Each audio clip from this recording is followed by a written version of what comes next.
നിങ്ങള് കൊച്ചു കുട്ടികളില്ലേ, അവരെ കാണുന്നതല്ലേ, അവർ മനസ്സും ശരീരവും എപ്പോഴും ആക്റ്റീവ് ആയിരിക്കും, അവരെപ്പോഴും ഹാപ്പി ആയിരിക്കും. അവർ മനസ്സ് എങ്ങനെയാണോ അതേപോലെ കാര്യം ബോഡിയും അല്ലെ. അതുകൊണ്ട് അവർക്ക് അവർ ആഗ്രഹിച്ച പലതും അവർക്ക് വെറുതെ സിമ്പിൾ ആയിട്ട് നേടാൻ പറ്റും. അവർക്ക് വലിയ ആഗ്രഹങ്ങൾ ഉണ്ടാവില്ല, പക്ഷെ അവരുടെ ആഗ്രഹങ്ങൾ നടക്കും അല്ലേ. അപ്പൊ എന്തുകൊണ്ടാണത്? പ്യുവർ മൈൻഡാണ്. അപ്പൊ അവര് പറയുന്നത് പെട്ടെന്ന് കാര്യം നടക്കും, അവർ ഹാപ്പിയാണ്, അവർ കരയും, ബട്ട് അവരെപ്പോഴും ഹാപ്പിയാണ്. അവരുടെ മുഖത്തൊക്കെ നമുക്ക് പോലും ഹാപ്പിനെസ് തോന്നും ഇല്ലേ. അപ്പൊ അതുപോലത്തെ ഒരു മൈൻഡ് സെറ്റ് നമുക്ക് ഉണ്ടായിക്കൂടെ?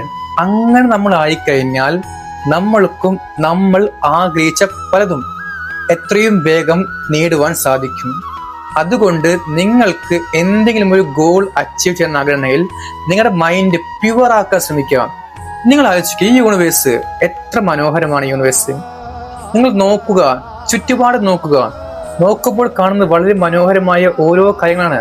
നമ്മളതൊന്നും കാണാതെ, അതൊന്നും ആസ്വദിക്കാതെ എപ്പോഴും ഇല്ലാത്ത വസ്തുക്കളെ പറ്റിയിട്ടും അല്ലെങ്കിൽ നാട്ടിലെ കുറ്റങ്ങളും നാട്ടിലെ കുറവുകളും നോക്കി നടക്കുന്നവരെ നമ്മളൊക്കെ അങ്ങനെയാകുമ്പോ നമ്മുടെ ജീവിതം അതായി മാറും.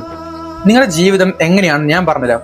നിങ്ങൾ ഇൻസ്റ്റാഗ്രാമില്ലേ, അത് നോക്കിയാൽ മതി, വേഗം മനസ്സിലാവും. കാരണം ഇൻസ്റ്റാഗ്രാമിൽ നിങ്ങൾ എന്താണ് സെർച്ച് ചെയ്യുന്നത്, നിങ്ങൾ എന്താണോ കാണുന്നത്, അതാണ് ലൈഫിലേക്ക് വരുന്നത്. നിങ്ങൾ എപ്പോഴും ഇൻസ്റ്റാഗ്രാമിൽ സാഡ് ആയിട്ടുള്ള വീഡിയോസ് കണ്ടുകൊണ്ടിരുന്നതിനുണ്ടല്ലോ, ലൈഫ് സാഡ് ആയിട്ട് മാറും. പിന്നെ നിങ്ങൾ എപ്പോഴും ദേഷ്യമുള്ള വീഡിയോ കണ്ടു കഴിഞ്ഞാൽ നിങ്ങളെ ജീവിതം ദേഷ്യമായി മാറും. അതുകൊണ്ട് ഇൻസ്റ്റാഗ്രാമിലായാലും യൂട്യൂബിലായാലും കാണുന്ന വീഡിയോസ് എപ്പോഴും നിങ്ങൾക്ക് അനുകൂലമായിട്ടുള്ള വീഡിയോ ആണെങ്കിൽ ലൈഫ് അതുപോലെ മാറും. ഈ ഇൻസ്റ്റാഗ്രാമിന്റെ അൽഗോരിതം പോലെയാണ് നിങ്ങളുടെ ലൈഫും. നിങ്ങൾ ആഗ്രഹിക്കുന്നതാണ് നിങ്ങൾക്ക് എത്തുന്നത്. നിങ്ങൾ തേടുന്നത് എന്തോ അത് നിങ്ങളെയും തേടുന്നു, നിങ്ങൾ അറിയാതെ തന്നെ. അതുകൊണ്ട് എവിടേക്ക് നിങ്ങൾ ക്ലിക്ക് ചെയ്യുന്നു, എന്തൊക്കെ ചെയ്യുന്നുവോ അതെല്ലാം നിങ്ങളെ പിന്തുടരുന്നു. അതുകൊണ്ട് നിങ്ങൾ കാണുന്ന കാഴ്ചകള്, കേൾക്കുന്ന കേൾവികള്, പറയുന്ന വാക്കുകള്, ചിന്തിക്കുന്ന ചിന്തകള്, ഇതെല്ലാം പോസിറ്റീവായി മാറുക. ഇത് പോസിറ്റീവ് ആയി കഴിഞ്ഞാൽ ലൈഫ് ഫുൾ മനോഹരമായി മാറും. ചുറ്റും കാണുക, എത്ര മനോഹരമായ യൂണിവേഴ്സ്, മനോഹരമായ പക്ഷികൾ, മനോഹരമായ വൃക്ഷങ്ങൾ, മനോഹരമായ സസ്യങ്ങൾ, മനോഹരമായ എവ്രിതിങ്. ഇതൊക്കെ നമ്മൾ എന്ത് ചെയ്യുക, ആസ്വദിക്കുക. അങ്ങനെ ആകുമ്പോ ലൈഫ് ഫുൾ മനോഹരമായി മാറും. ഒരു കാര്യം അറിയോ നമുക്ക്, life is very beautiful. What you think about that will be attract. നിങ്ങൾ എന്തിനെ കുറിച്ചാണ് തിങ്ക് ചെയ്യുന്നത്, ആ ഒരു കാര്യം നിങ്ങളിലേക്ക് ആകർഷിക്കും. അതുകൊണ്ട് നിങ്ങൾക്ക് ആവശ്യമുള്ള കാര്യമില്ലേ, അത് മാത്രം ഫോക്കസ് ചെയ്യുക. നിങ്ങളുടെ ലൈഫിൽ എപ്പോഴും ദുഃഖമാണെങ്കിൽ നിങ്ങൾ കാണുന്നതൊക്കെ ദുഃഖമായിരിക്കും അല്ലെ. കാണുന്ന കാഴ്ച ഫുൾ ദുഃഖമാണ്. അപ്പൊ നിങ്ങൾക്ക് ലൈഫിൽ ദുഃഖം മാത്രം വരുന്നു. മറിച്ച് നിങ്ങൾക്ക് ഹാപ്പിനെസ് വേണം, സന്തോഷം വേണം, സമൃദ്ധി വേണം ആഗ്രഹമുണ്ടെങ്കിൽ നിങ്ങൾ കാണുന്ന ഓരോ കാര്യവും അതായി മാറണം. അങ്ങനെയാണെങ്കിൽ ലൈഫ് ഫുൾ സമൃദ്ധി കൊണ്ട് നിറയും. സോ മനസ്സിലാക്കുക, യൂണിവേഴ്സിൽ എല്ലാതുണ്ട്. നിങ്ങൾ ഒന്ന് ചിന്ത മാറ്റിയാൽ മതി. നിങ്ങളുടെ ചിന്ത അതുമായിട്ട് അലയണ്ടായ മതി. നമ്മൾ പറയുന്ന ഓരോ വാക്കിന്റെയും ഫ്രീക്വൻസി കറക്റ്റ് ആയിട്ട് നിങ്ങളുടെ ആവശ്യമുള്ള കാര്യമില്ലേ അത് വെക്കുക. ഇപ്പൊ നിങ്ങൾക്ക് വലിയൊരു ആഗ്രഹമുണ്ട്, നിങ്ങൾക്ക് നേടണമെന്നുള്ള അതിയായ തീവ്ര ആഗ്രഹമുണ്ട്, പക്ഷേ നടക്കുന്നില്ല. മാത്രമല്ല നിങ്ങൾക്ക് ചെറിയ ആഗ്രഹങ്ങളില്ലേ, അത് നടക്കുന്നുണ്ടാവും, പക്ഷെ ഇത് നടക്കുന്നില്ല. നിങ്ങൾ എന്ത് ചെയ്യും? ഇത്ര വലിയ ആഗ്രഹം നടക്കുന്നില്ലല്ലോ എന്ന് പറഞ്ഞിട്ട് നിങ്ങൾ എന്ത് ചെയ്യും? അവിടെ നിങ്ങൾ ഒരു മോശമായ ഒരു ഇമോഷൻ കൊടുക്കും അവിടേക്ക്. അങ്ങനെ ആ ആഗ്രഹങ്ങളിൽ നിന്ന് അകന്ന് പോകത്തേ ഉള്ളൂ. പക്ഷെ നിങ്ങളുടെ ഒരു ചെറിയ ആഗ്രഹം നടക്കുന്നുണ്ട്, അവിടെ നിങ്ങൾ നന്ദി പറയുക. അപ്പോഴാണ് നിങ്ങൾക്ക് ആ വലിയ ആഗ്രഹം നടക്കുള്ളൂ. അതവിടെ കിടക്കട്ടെ, അത് വലിയ ആഗ്രഹമല്ലേ, അവിടെ കിടക്കട്ടെ, നിങ്ങൾക്ക് ലഭിക്കും. സമയമുണ്ട്, ഡിവൈൻ ടൈം ഉണ്ട് ഏത് കാര്യത്തിനും. ആ ദൈവികമായ സമയത്തിന് നിങ്ങൾ വെയിറ്റ് ചെയ്യുക.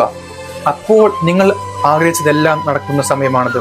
അതുകൊണ്ട് നിങ്ങളുടെ മനസ്സിനെ ശാന്തമാക്കുക, കൂളാക്കുക, ഫ്രഷ് ആക്കുക. ആ ഫ്രഷ് മൈൻഡിലൂടെ എല്ലാം അട്രാക്റ്റ് ആവും. നിങ്ങളുടെ മനസ്സ് എപ്പോഴും പ്യുവർ ആണെങ്കിൽ, ഇവരുടെ കുട്ടികളുടെ മനസ്സാണെങ്കിൽ, നിങ്ങളുടെ സോള് കുട്ടികളുടെ സോൾ ആണെങ്കിൽ നിങ്ങൾ ആഗ്രഹിക്കുന്നതെല്ലാം നിങ്ങൾക്ക് എത്തും. ഇത് വെറുതെ പറയുന്നതല്ല, ഇറ്റ്സ് എ റിയൽ പ്രോസസ്. അതുകൊണ്ട് നിങ്ങൾ എപ്പോഴും ഹാപ്പി ആയിട്ടിരിക്കുക, കൂളായിട്ടിരിക്കുക. മൈൻഡ് എല്ലാം കാണാം, നിങ്ങൾ കാണുന്നതെല്ലാം പോസിറ്റീവാക്കി മാറ്റാം. എപ്പോഴും പോസിറ്റീവാക്കി മാറ്റാം. നിങ്ങളുടെ മനസ്സ് ഫുൾ പോസിറ്റീവാക്കി മാറ്റാം. വായിക്കുന്ന പുസ്തകം പോസിറ്റീവാക്കാം, കാണുന്ന വീഡിയോസ് പോസിറ്റീവാക്കാം, കേൾക്കുന്ന കേൾവികൾ പോസിറ്റീവാക്കാം, പറയുന്ന വാക്കുകൾ പോസിറ്റീവാക്കാം. അല്ലാതെ കുറ്റം പറഞ്ഞും നെഗറ്റീവായ വീഡിയോസ് കണ്ട്, നെഗറ്റീവായ ന്യൂസ് കണ്ട്, നെഗറ്റീവായിട്ടുള്ള ബുക്ക് വായിച്ചിട്ട് നെഗറ്റീവായിരിക്കരുത്. മാറ്റുക, നമുക്ക് വേണ്ട. നമ്മുടെ ലൈഫ് ഇപ്പോൾ നമ്മുടെ കൈകളിലാണ്. You are the creator of your life. നിങ്ങൾക്ക് നിങ്ങളുടെ ലൈഫ് എഴുതാൻ പറ്റും, മാറ്റാൻ പറ്റും, എങ്ങനെ വേണമെങ്കിലും. ഇന്ന് നിങ്ങൾ ഏതവസ്ഥയായിക്കോട്ടെ, നാളെ നമുക്കത് മാറ്റാം. നാളത്തെ അവസ്ഥയെ നമുക്ക് മാറ്റാൻ പറ്റും. എങ്ങനെ? ഈ ഒരു നിമിഷത്തെ നിങ്ങൾ ബ്യൂട്ടിഫുൾ ആക്കാൻ മതി, നാളെ നിങ്ങൾക്ക് മാറാൻ പറ്റും. സോ എവിടെയാണ് നിങ്ങൾ തോറ്റു പോയിട്ടുള്ളത് അവിടെ നിങ്ങൾക്ക് വിജയിക്കാൻ പറ്റും. കാരണം ഇന്ന് നിൽക്കുന്ന സിറ്റുവേഷനിൽ അത് കഴിഞ്ഞു പോയ കാലത്തിന്റെ പ്രതിബിംബമാണ്. മനസ്സിലാക്കുക, നിങ്ങൾക്ക് ആരാണാവാൻ ആഗ്രഹം എന്നുള്ളത് ഇന്ന് നിങ്ങൾ ആരാണോ അതാണ് നിങ്ങളാവാൻ പോകുന്നത്. അപ്പൊ ഇന്ന് നിങ്ങൾ മാറേണ്ടത് മാറ്റുക, നിങ്ങളെ മാറ്റുക, ആരാണെന്ന് തീരുമാനിക്കുക. എങ്കിൽ നിങ്ങൾ ലൈഫ് മനോഹരമായി മാറും. ഞാനിത് വെറുതെ പറയുന്നതല്ല, സത്യമായ കാര്യമാണ്. Your life is very beautiful. ഇല്ലാത്ത വസ്തു പറ്റി ഓർത്ത് വിഷമിക്കല്ലേ. നിങ്ങൾക്ക് 100 നല്ല കാര്യങ്ങളുണ്ടാവും. അതൊന്നും നിങ്ങൾ ഫീൽ ചെയ്യാതെ നിങ്ങൾ ഇല്ലാത്ത വസ്തു തേടി പോകുമ്പോൾ ആ ലൈഫ് നിങ്ങൾ നശിപ്പിക്കാൻ നിങ്ങൾ സ്വന്തമായിട്ട് നിങ്ങളെ ഇല്ലാതാക്കാൻ ചെയ്യുന്നത്. അപ്പൊ ഉള്ളത് എന്താണോ അവിടെ ഫോക്കസ് ചെയ്യുക, അവിടെ ഫോളോ ചെയ്യുക. ആ ഉള്ള വസ്തു ഫോക്കസ് ചെയ്യുമ്പോൾ ഇല്ലാത്തത് പോലും നിങ്ങൾക്ക് എത്തും. സോ മനോഹരമായ ലൈഫ് നിങ്ങൾ അട്രാക്ട് ചെയ്യാൻ ആഗ്രഹമുണ്ടെങ്കിൽ ഇന്ന് മനോഹരമാക്കി മാറ്റുക. ഈ ദിവസം, ഈ നിമിഷം മനോഹരമാക്കുക. എങ്കിൽ ലൈഫ് ഫുൾ മനോഹരമായി മാറും. അതുകൊണ്ട് വിശ്വസിക്കുക, ഈ യൂണിവേഴ്സിനെ ട്രസ്റ്റ് ചെയ്യുക. എങ്കിൽ ലൈഫ് ഫുൾ സൂപ്പറായി മാറും. അതുകൊണ്ട് നിങ്ങൾ കാണുന്നതൊക്കെ എപ്പോഴും പോസിറ്റീവ് ആക്കുക. മനസ്സ് നിറഞ്ഞു പറയുക. ലോ ഓഫ് അട്രാക്ഷൻ വർക്ക് ചെയ്യുന്നത് തോട്ട്സ് മാത്രമല്ല, നിങ്ങളുടെ ഇമോഷൻ ആണ്. അവർ ഫീൽ ചെയ്ത് പറയുക. അങ്ങനെ ആകുമ്പോൾ യൂണിവേഴ്സ് നിങ്ങൾക്ക് നന്മകൾ കൊണ്ടുതരും. Okay, thank you so much. All the best.